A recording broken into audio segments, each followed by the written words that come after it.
So now the confidence intervals are another way to get a better approximation for the population parameter, the population proportion, excuse me, instead of using a single point estimate. So point estimates are okay in some cases, but most of the time they're not very useful.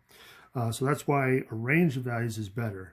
So a range of values instead of a single value. So that's where confidence intervals come in. So if we flip to the next page,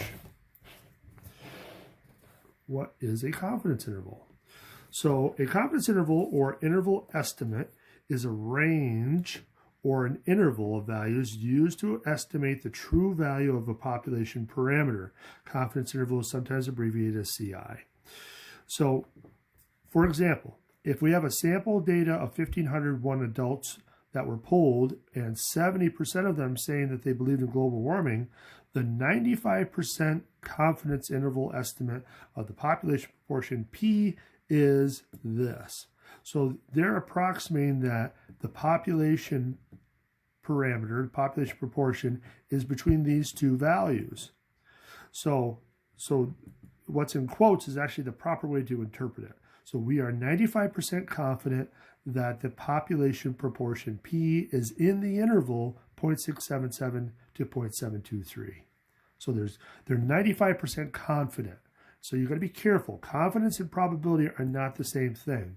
So you can have all kinds of levels of confidence. To be 100% confident is not really realistic, but we can have levels of confidence in here. So the process for finding these confidence intervals is layered. There's a process to it. And the first step is, what is your level of confidence? So what's your confidence level? So that is going to be usually predetermined by the problem. But if you're doing it yourself, you can set it to be whatever you want. So it is the probability 1 minus alpha, often expressed as the equivalent percentage value, as the confidence interval actually does contain the population parameter, assuming that the degree of blah, blah, blah, blah, blah, blah, blah, blah. Okay, so let's just kind of cut down here. So if we look down here, this is going to give you a better set of relationships. So we're going to have some sort of, usually a higher level of confidence for our confidence interval. So here's some typical ones that you might have. So if you have a 95% confidence level, which is 0.95 as a decimal, that translates to an alpha being 0.05. So you can kind of see the relationship between these two decimals. So whatever confidence level you have, this alpha is the leftovers from 1. So if you have a 90% confidence level, alpha should be 0.10. If you got 99%, alpha should be 0.01. So that's always going to be the relationship between your confidence level and your alpha.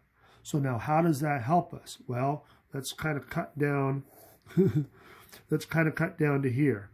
We're going to want to get to a critical value, but remember, critical values before looked like this. You only have it on one side, and this is equal to alpha, and you got z sub alpha here.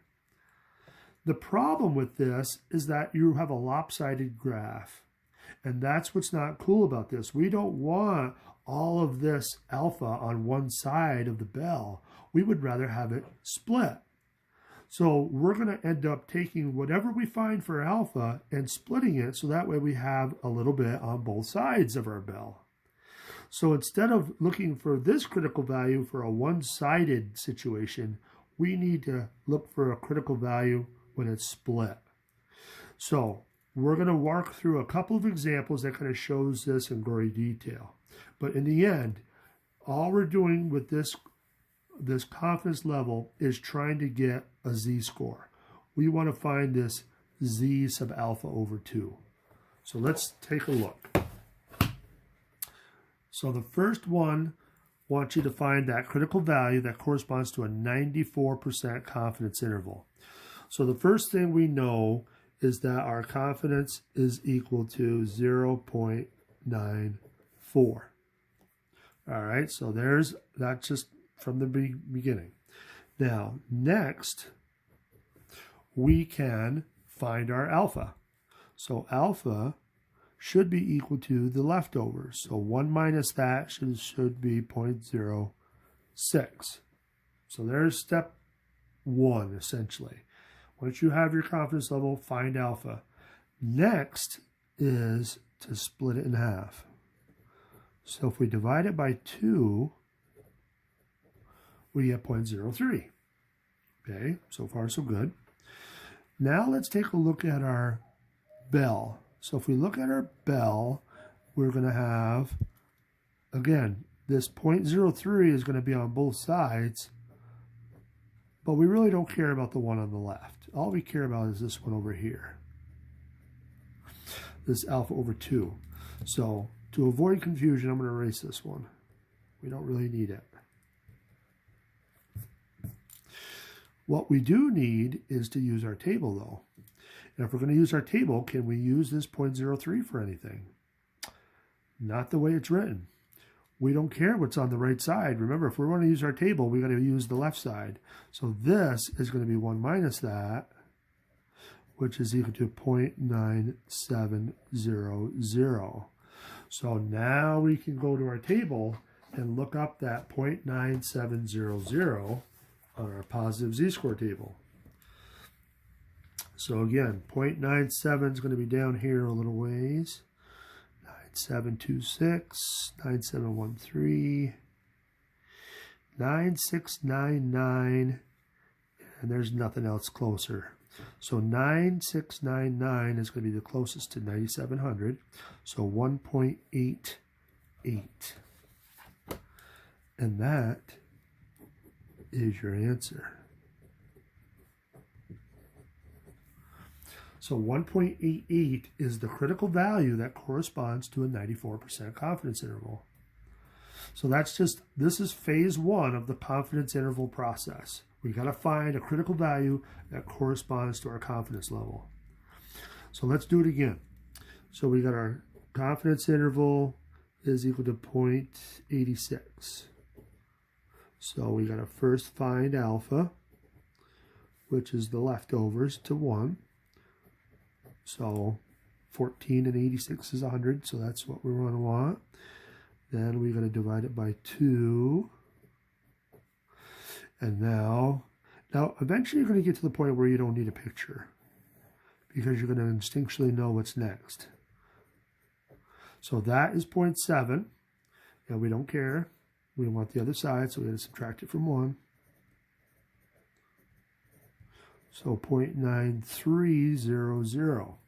So 0.9300, 9300. Okay, so it looks like we're stuck between 9292 and 9306. Well, this is 8 away from 9300, and this is 6 above 9300, so this is going to be the better one. So 1.48. So z sub alpha over 2 is 1.48. Done. So that is the process for finding your critical value. So that's, again, that's step 1 of the whole process. We're going to see the next steps in the next video.